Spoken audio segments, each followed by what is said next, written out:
Itatanong ko lang po kung yun po bang mga namatay na makasalanan at hindi po nakakilala sa Panginoon ay nahatulan na at nasa lugar na tinatawag nating impyerno, o alam naman po natin na makatwira ng Diyos at patas at sabay-sabay po tayo hahatulan at bibigyan po ng hatol kung sino po ang mapupunta sa langit at sino po ang mapupunta sa impyerno.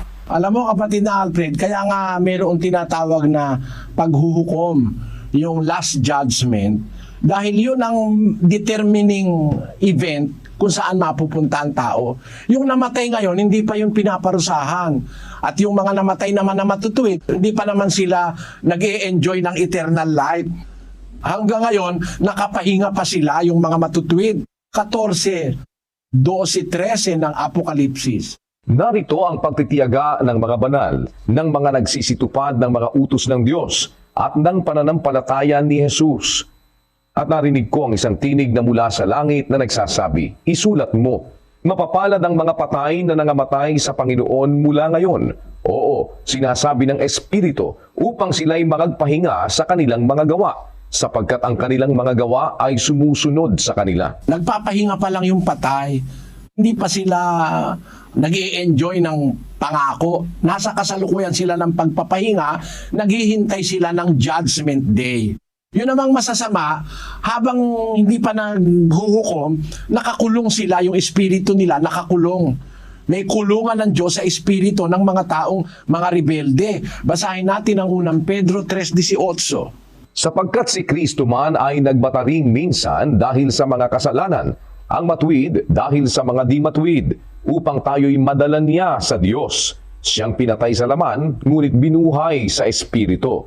Na iyan din ang kaniyang iniyaon at nangaral sa mga espiritong nasa bilangguan. Na ng unang panahon ay mga suwail, na ang pagpapahinuhod ng Diyos ay nanatili noong mga araw ni Noe. Yung palang mga espiritong nasa bilangguan, yung pala yung mga taong suwail. Yung mga hindi sumusunod sa Diyos, pag namatay, yung espiritu nila nakabilanggo, naghihintay ng paghukom. Parang yung mga akusado, no?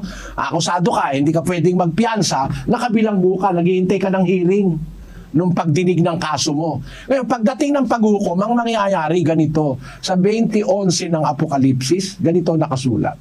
At nakita ko ang isang malaking luklukang maputi, at ang nakalukluk doon, na sa kaniyang harapan, ang lupa at ang langit ay tumakas, at walang nasumpungang kalalagyan nila. At nakita ko ang mga patay, malalaki at maliliit, na nangakatayo sa harapan ng luklukan, at nangabuksan ang mga aklat, at nabuksan ang ibang aklat, na siyang aklat ng buhay.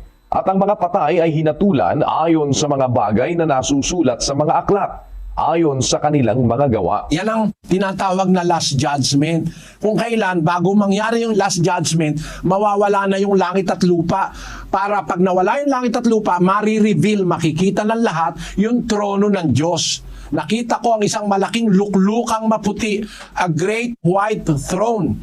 Ang nakalukluk doon, sa kanyang harapan, ang lupa at ang langit ay tumakas. Nahawi ang langit, nahawi ang lupa para ma-reveal yung great white throne, yung malaking luklukan. Tapos nakita ko yung mga patay, malalaki, maliliit, na nakatayo sa harapan ng luklukan. Nabuksan ang mga aklat, nabuksan ang ibang aklat na siyang aklat ng buhay at hinatulan ang bawat isa ayon sa nasusulat sa aklat, ayon sa kanilang mga gawa. Kaya sa last judgment kapatid, doon mangyayari yung papapuntahin sa impyerno, yung iba naman papapuntahin sa buhay na walang hanggan.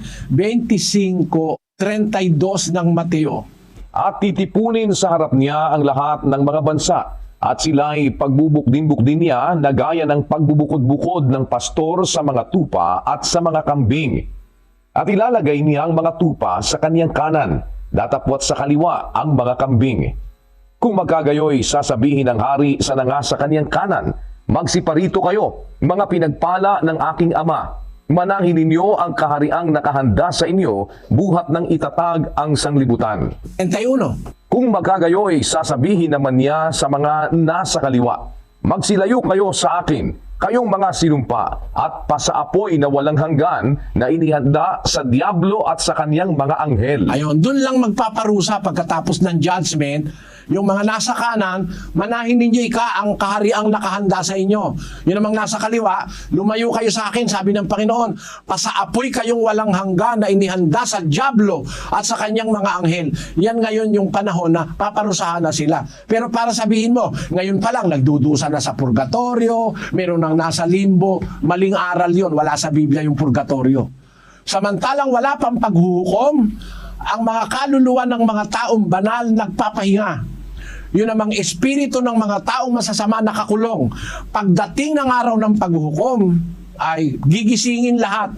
Bubuhayin mag-uli. 5 ng Juan. Huwag ninyong ipanggilalas ito sapagkat dumarating ang oras na ang lahat ng nangasalibingan ay makaririnig ng kanyang tinig. At magsisilabas ang mga nagsigawa ng mabuti ay sa pagkabuhay na mag-uli sa buhay. At ang mga nagsigawa ng masama ay sa pagkabuhay na mag-uli sa paghatol. O yun ang last judgment kung saan lahat ng nasa libingan makakarinig ng kanyang tinig. Yun ang sinasabi sa pasyon Sabi doon sa pasyong Tagalog na ginawa ni Padre Pilapil, kinopya sa Biblia. Sabi doon, at sa balyeniho sapat, hihipan yaong pakakak, na ipupukaw sa lahat. Ang anghel ay magtatawag, ito ang ipangungusap.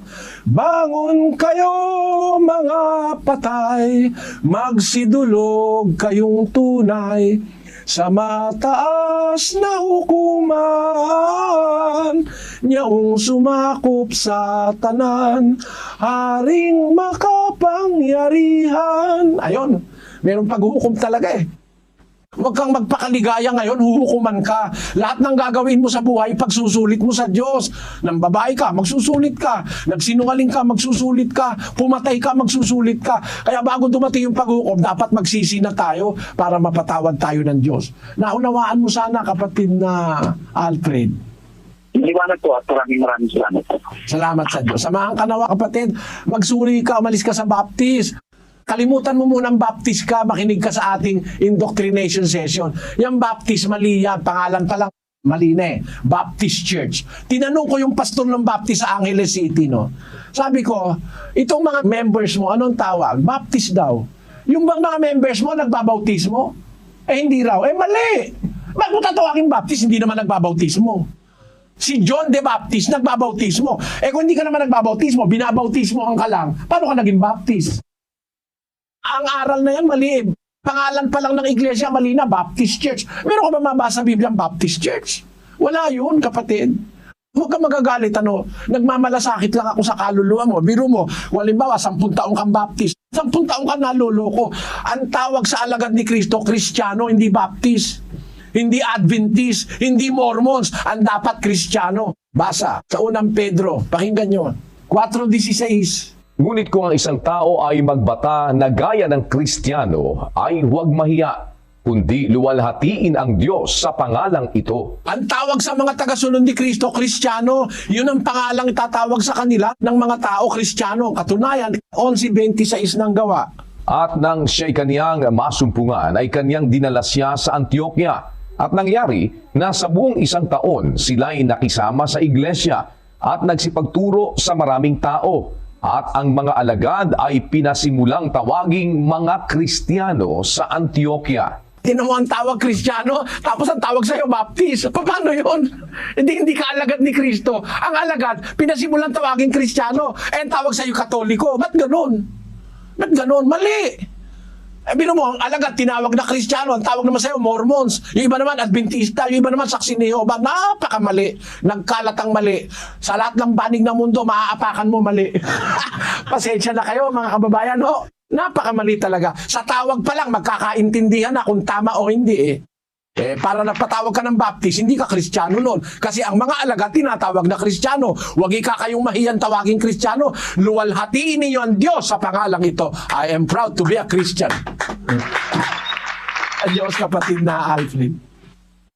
Maraming salamat po. Baptist Christian po ako. Ay, mali pa rin.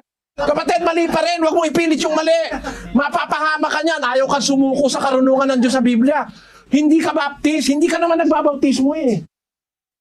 Hindi mo ba naintindihan sinasabi ko? Si Juan tinatawag na John the Baptist. Paano ka naging Baptist? Hindi ka naman nagbabautismo. Tinan mo nga, ang lalim na ng pagkakadaya sa ng pastor mo. Pipilit mo pa rin, Christian Baptist. Wala sa Biblia Christian Baptist. Hanapin mo sa computer, Brad Mel, para mapatunayan ko lang sa kapatid. Opo, tingnan po natin kung ano pang ililitaw ng computer kung mayroon pong Christian Baptist. Searching for Christian Baptist in Bible version, King James Version, from Genesis to Revelation. Result, no words or phrase found. Kita mo, wala ka ngayon sa Biblia. Gusto mo ba nang wala ka sa Biblia? Kapatid, huwag kang ganon. Sumuko ka sa katwirang nasa Biblia. Huwag mo ipilit yun sa'yo. Tanggapin mo ng mali ang Baptist, kapatid. Walang Christian Baptist. Buti pa sinabi mo na lang Christian ka eh. Kasama ka na agad eh. Pero lagyan mo pa ng Christian Baptist o kaya born again Christian. Wala sa Biblia yun. Ang kailangan matuto tayo, huwag hihigit sa nakasulat. I'm just being frank. Gusto ko lang kayong pagtapatan, mga kapatid, na nasanay kasi kayo ng binobolat ni Loloko eh. Kaya lang naman maganda silang magsalita. Kaya lang naman sila banayad magsalita. Dahil meron silang intensyon kunin yung pera mo. Basahin natin sa Biblia. Sa isang talata ng Judas, 1:16. Ang mga ito'y mga mapagbulong, mga madaingin, na nangagsisilakad ayon sa kanilang masasamang pita. At ang kanilang bibig ay nangagsasalita ng mga kapalaluan, nangagpapakita ng galang sa mga tao dahil sa pakikinabangin. O bakit sila magalang kung magsalita? Hindi ko kagaya. Ako diretsahan. Kasi nagpapakita sila ng galang sa mga tao dahil sa pakikinabangin. Niloloko nila yung mga tao sa magitan ng kanilang mga salitang mabanayan, mga salitang mga mabubulaklak na salita. Kung mag-preach sila, basahin natin sa Roma. Pakinggan nyo ang sabi sa 16:17 ng taga-Roma. Ngayon ipinamamanhik ko sa inyo mga kapatid, na tandaan ninyo yaong mga pinanggagalingan ng pagkakabahabahagi at ng mga katitisuran laban sa mga aral na inyong nangapag-aralan at kayo'y magsilayo sa kanila. Sapagkat ang mga gayon ay hindi nagsisipaglingkod sa Kristong Panginoon, kundi sa kanilang sariling tiyan at sa pamamagitan ng kanilang mabuting pananalita at maiinam na mga talumpati ay dinadaya ang mga puso ng mga walang malay. Ako, masarap magsalita yan. Hindi kagaya ko. Diretsahan ako eh.